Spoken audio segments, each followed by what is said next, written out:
यहाँ बल्लभगढ़ में 3 परियोजनाएं जिनका उद्घाटन किया है, जनता को समर्पित किए हैं। उसमें एक लघु सचिवालय, सब डिविजनल लेवल का लघु सचिवालय है। ऐसे ही एक महिला कॉलेज श्रीमती सुषमा स्वराज जी के नाम से उस कॉलेज को बनाया गया है। और एक रानी की छतरी, उसका भी सौंदर्यकरण कहें, उसका एक प्रकार से रेनोवेशन कहें, जीर्णोद्धार कहें। तो ऐसे कुल 22 करोड़ की ये तीनों परियोजनाएं जिसका उद्घाटन किया है, बल्लभगढ़ जनता को समर्पित किया है। मैं आपके माध्यम से उनको बधाई देता हूं। और इसी के साथ खुशखबरी आई है, इसी के साथ पूर्वोत्तर के 3 राज्य जिनके चुनाव परिणाम प्राय पूर्ण हो चुके हैं, आ चुके हैं, जिसमें त्रिपुरा और मेघालय, इसमें स्पष्ट बहुमत आया है। और नागालैंड में भी एक प्रकार से कांग्रेस साफ हो गई है और निश्चित रूप से वहाँ का जो शासन बनेगा उसमें भागीदारी भारतीय जनता पार्टी की भी होगी, क्योंकि बहुमत जो है वो कांग्रेस के विरुद्ध आया है। हमारे लोग भी उसमें कहीं ना कहीं शामिल हैं। तो ऐसा तीनों राज्यों में एक अच्छी सरकार भारतीय जनता पार्टी या भारतीय जनता पार्टी समर्थित ये जो बनी है, इस अवसर पर भी मैं हरियाणा की जनता को आपके माध्यम से बहुत बहुत बधाई। कांग्रेस मुक्त भारत का सपना पूरा हो रहा है धीरे धीरे। देखिए, कांग्रेस मुक्त प्राय हो रही है, हो गई है। लेकिन मैं चाहता हूं कि थोड़े थोड़े लोग विपक्ष के कारण से रहने ज़रूर चाहिए। मुक्त करने का काम एकदम हम करेंगे, हो सकता जनता कर दे। कार्यकर्ताओं को 3C का नारा दिया है, क्या है? 3C मैंने बताया कि करप्शन फ्री, क्राइम फ्री और कास्ट बेस्ड पॉलिटिक्स फ्री। और इनके तीनों की जो जनक है कांग्रेस, उसी नाते से कांग्रेस फ्री। मुख्यमंत्री सरपंचों की समस्याओं का समाधान कब होगा? सरपंचों की जो समस्या है या फिर उनके हैं, वो सुझाव दे रहे हैं कि उनके बजट को बढ़ाया जाए, ई टेंडरिंग को, वो समाधान कब होगा? देखिए, पहली बात तो यह है कि मुझे उनसे पहले समझना है कि ई टेंडरिंग में खराब क्या है, गलत क्या है। अगर कोई चीज़ गलत है, खराब है, उसको निश्चित रूप से हम बदलेंगे। लेकिन अगर खराब कुछ नहीं है तो फिर उसको लागू रखेंगे।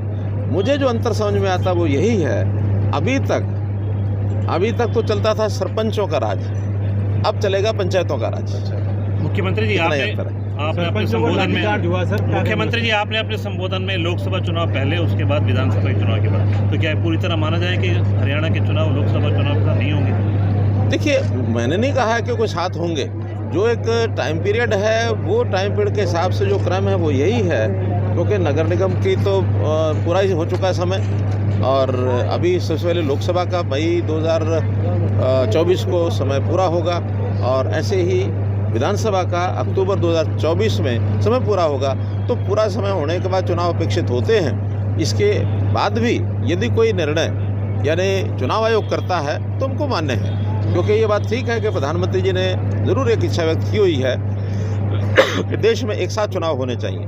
लेकिन वो इतना लंबा प्रोसेस है, बड़ा विषय है, सब सहमति से, और जब तक लोकसभा उसको पारित नहीं करती है तब तक शायद अपने आप तो चुनाव आयोग नहीं करेगा, लेकिन उसमें कोई ऐसा अवसर बन जाए, कोई विषय उस समय आएगा। अभी समय बहुत है, अभी तो इस विषय को लगभग 1.5 साल बाकी है। तो आज उस बारे में तो इतना ही कहा जाएगा कि समय पर चुनाव। यूपी में बाबा लोकसभा का चुनाव भी गिनवाया, विधानसभा का चुनाव भी गिनवाया, पर ये पार्षद बड़े बहुत दिनों से इंतजार कर रहे हैं, निगम का चुनाव कब होगा? नहीं, मैंने बता दिया ना, सबसे पहले तो वही होगा।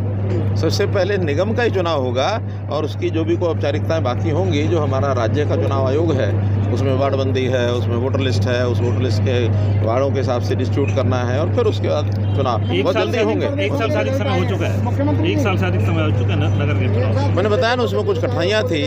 उसमें एक तो रिजर्वेशन की कठिनाई थी, रिजर्वेशन का सिस्टम पूरा हो गया है। उसमें कई जो BC का रिजर्वेशन था, उसमें महिलाओं का रिजर्वेशन, कई ऐसे विषय थे जिनको अब धीरे धीरे पूरा करके, और हमारी ओर से, सरकार की ओर से कोई विषय बाकी नहीं है। चुनाव आयोग जब चाहे तब अपराधियों की खबर तोड़ने का जो काम किया है मुख्यमंत्री जी। कांग्रेस कहती है बीजेपी फ्री होगा 2024। नहीं, कहना का तो सबको कुछ भी कहें, जो प्रत्यक्ष हो रहा है, दिखता तो वो है, जो दिखता है वो बिकता है, जो दिख रहा है वो। सड़क और सीवर की समस्या सर यहाँ पे फरीदाबाद के अंदर जो चीज़ें हैं एक एक सारी ठीक हो रही हैं, चाहे वो सड़कें हैं, चाहे सीवरेज है, ये लगातार चलने वाले काम हैं। हर काम कोई एक ही समय में सारे इकट्ठे होंगे ऐसा नहीं है। सीवरेज का काम जब होना तो सीवरेज का होगा। बरसात के दिनों में आपको पता है कि सड़कों के काम उस समय हाथ नहीं लगते हैं। कभी भी सड़कों का काम हमेशा फरवरी में शुरू होता है, फरवरी से पहले बरसात के बाद होता नहीं। सर, परिवर्तन यात्रा चल रही है, परिवर्तन यात्रा चल रही है, क्या कहेंगे जिस तरीके से अभय चौटाला चल रही है परिवर्तन यात्रा? यात्राएं चलाने के लिए अच्छा है, वातावरण बनता है, वो भी अपना बना रहे हैं। आप में से कोई चाहे तो आप भी करें, जो भी करता है हमने पिछली बार किया। यात्रा का कोई फर्क नहीं पड़ता है। यात्रा में तो लोग जो हैं कुछ तो केवल देखने वाले तमाशबीन होते हैं। एक यात्रा पीछे भी निकली थी, उसका भी क्या हुआ है सर आपको पता है। बहुत बहुत धन्यवाद।